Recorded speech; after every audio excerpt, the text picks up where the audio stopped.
Well, that's okay, right? We're okay. Yeah. All right. We're just gonna go with it. All right.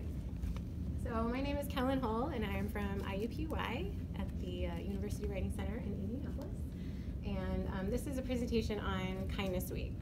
So how do we make one another matter? This is a question that was posed by Anne Ellen Geller and her co-authors in the book, The Everyday Writing Center, and it's one that when I read the book, it really struck me and stayed with me. You know, like, how do we make one another matter? But like, why is that an important question? So in response to those questions, I'm going to tell you a story. It's a story about how Kindness Week came to be. Kindness Week is 1 week in my writing center that I originated out of my personal inquiry into these how and why questions. It's an inquiry that ultimately led me to the answer of connection. Its purpose is to make the work of connection visible and tangible, and it's a week comprised of workshops and conversation hours and readings, discussions, things that can really ask people to like push against and lean on this idea of connection and make it something tangible. But what is connection and why does it matter?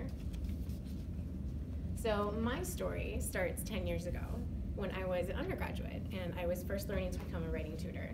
I was in our tutor training course and I was assigned a final research paper on any topic I chose. And so I used Howard Gardner's multiple intelligences because that was like brand new information at that time, and Ken Robinson's Do Schools Kill Creativity to argue that the unique position of writing centers enables us to treat each student as an individual, and that individuality is ultimately where learning happens.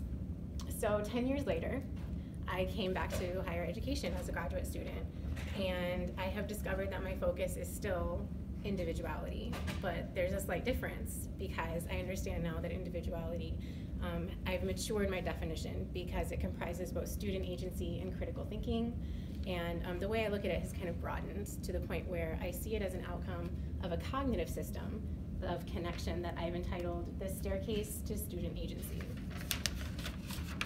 So this is my staircase.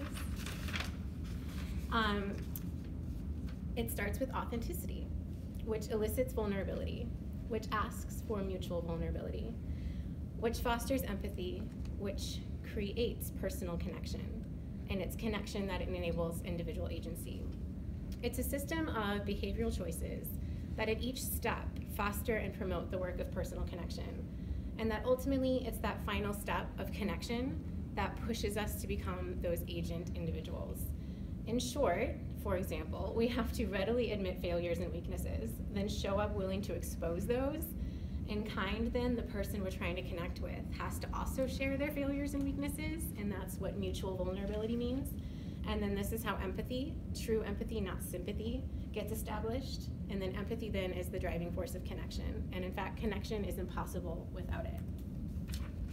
So to frame this in a less abstract way, perhaps, this is a quote from Daniel Goleman from the book, The Science of Social Intelligence. He claims that humans are, quote, wired to connect, then quotes American psychologist Daniel Stern writing, quote, our nervous systems are constructed to be captured by the nervous systems of others, so that we can experience others as if from within their skin. We can no longer see our minds as so independent, but instead, we must view them as permeable, continually interacting as though joined by an invisible link. So what all this is illustrating is that connection is written into our biology. We not only cannot exist without it, but we cannot transcend to our highest sense of self, that agency we try to get into our students, without it. And that's a pretty subversive narrative in a meritocratic culture that kind of glorifies this idea of the example of like the self-made millionaire. So, but that millionaire had a family. That millionaire had a network of friends, had teachers or other encounters with people, even fleeting, that probably gave her an idea. And she would have read the work of others, perhaps gone to a store to purchase materials made by other people to develop some kind of prototype. She would have had to have traveled on roads, right, that like the rest of us built and paid for in order to do any of this. So no one is really self-made. Success does not happen in a vacuum. Agency is not a ladder, it's a staircase.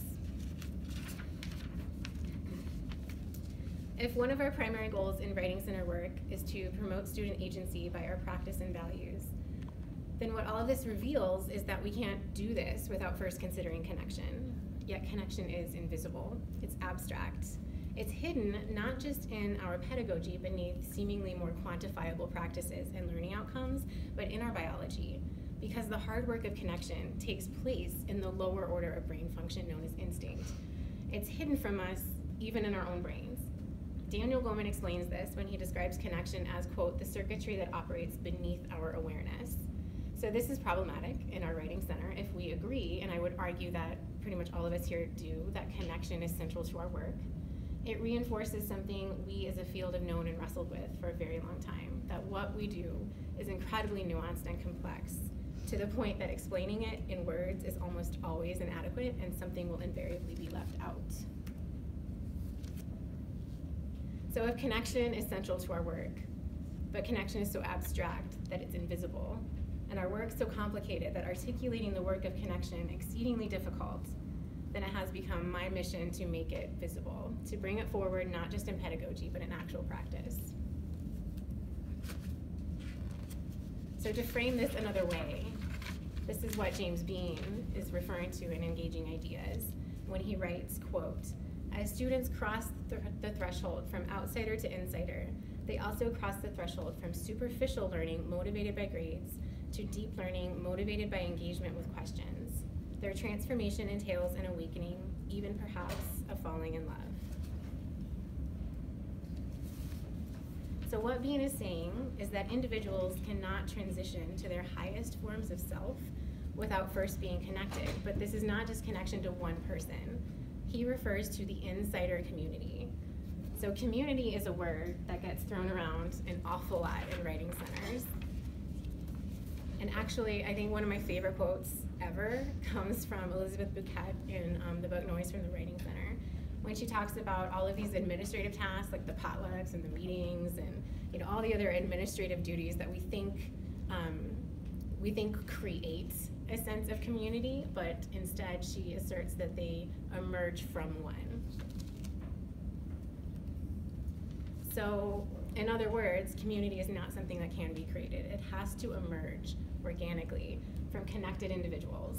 So this is community. It's a feedback loop that occurs between those last two steps in the staircase when connected individuals transcend into agency and then use the agency to foster further connection.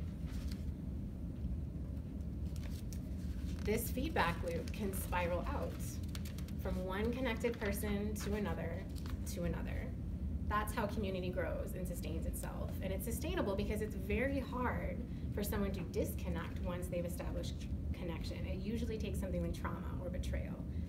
So if we return to the self-made millionaire example, this is the idea that transcended agent individuals are in the best possible position to pay it forward. Their actions can create more spirals.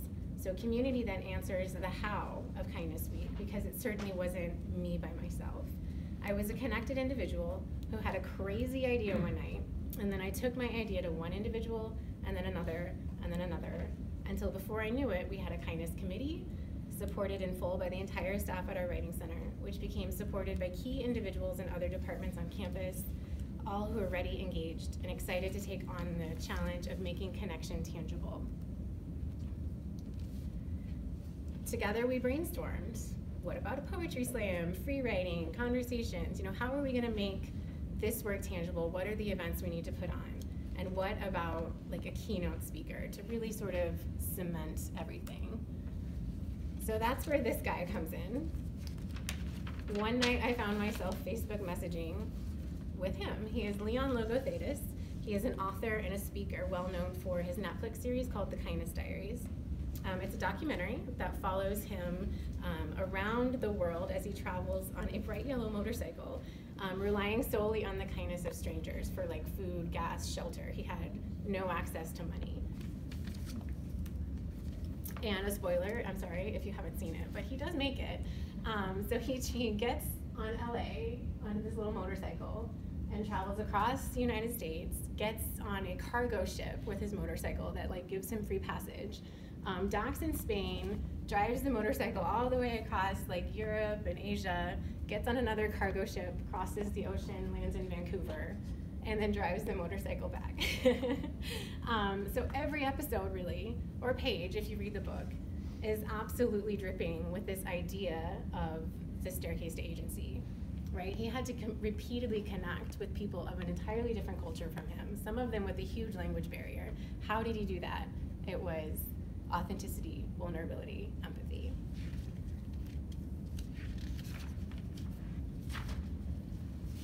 So I was messaging with Leon, and he agreed to come speak at our writing center, which I thought was pretty amazing.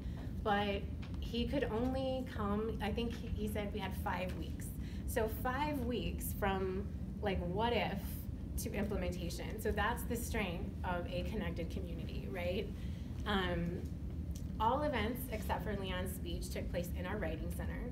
We opened the week with a conversation hour that asked participants probing questions about the definition and nature of connection. And then we followed it later that day with a reading from Sydney, one of our consultants. She's in the blue flower top right there, entitled English is Racism in Me, A Love Story. The next day we had another conversation hour hosted by 2 consultants in our writing center who are also international students that they called Shy Time. And they asked students to come up, like to bump against some pretty challenging topics about like race, authority, and language learning practices. And then later that day, we hosted another reading, which was a piece I wrote called Broken Places. And then we did a poetry slam where students were given both word puzzle pieces and story prompts to craft poems both as individuals, and then they had to collaborate in a group and connect with more than one person. And then we also did a free writing workshop where they were given visual and story cues to craft everything from a 6-word short story to stream of consciousness paragraphs. The last day we had a words of affirmation workshop where they could work with a consultant to write not like a love letter, but a kindness letter, and give it to anyone or to someone in particular. And then it was time for Leon's speech. So we had Leon's speech in our campus center, and then we finished it with an open house with food and games and give people another place where they could connect meaningfully after his speech. At each event, we gave away copies of some of Leon's books, again, more tangible things to connect with these people to their experiences and to make this work something that they could point back to over and over again. Throughout the week leading up to Kindness Week and during the week, we had a note writing station in our center where students could take a Post-it note and write a thought or a quote about connection and then leave it anywhere on campus. So we are a community in our writing center of about 30, and our campus has around 40,000. So it is exceedingly difficult to make a lot of noise and command a lot of attention in the cacophony of such a large campus. So we didn't really measure the success of Kindness Week on maybe like numbers. What we did was we quantified it with the individual stories that emanated out of it. Stories like the authenticity and vulnerability it took for consultant Sydney to read her paper out loud to her family, and then the mutual vulnerability it took for her family to sort of lean in and acknowledge their discomfort, but feeling kind of joy and hope in this beautiful, uncomfortable, disruptive, messy process of establishing true empathy so that they can forge a more genuine connection. Or the student who decided to come to our conversation hour one day and decided that, wow, this is a place that I really want to be, and so now she is trying to work with us. She's in our tutor training course right now. Or the woman who attended my reading and too shy to even speak passed me this note as she was leaving instead. And I was so moved by her words that I initiated a social media posting campaign to find her, careful to keep her anonymous, so that I could give her one of Leon's books. And it worked. The day after my reading, she appeared in our center shyly. I gave her the book with a warm smile, and then she asked if she could hug me, and I said yes.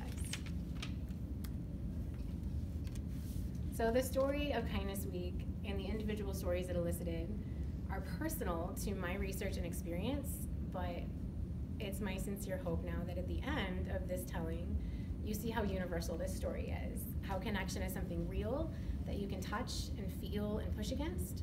It's something that can be taken home with you and passed around to others who will continue to pass it on and pass it on in a beautiful spiral of connection and community.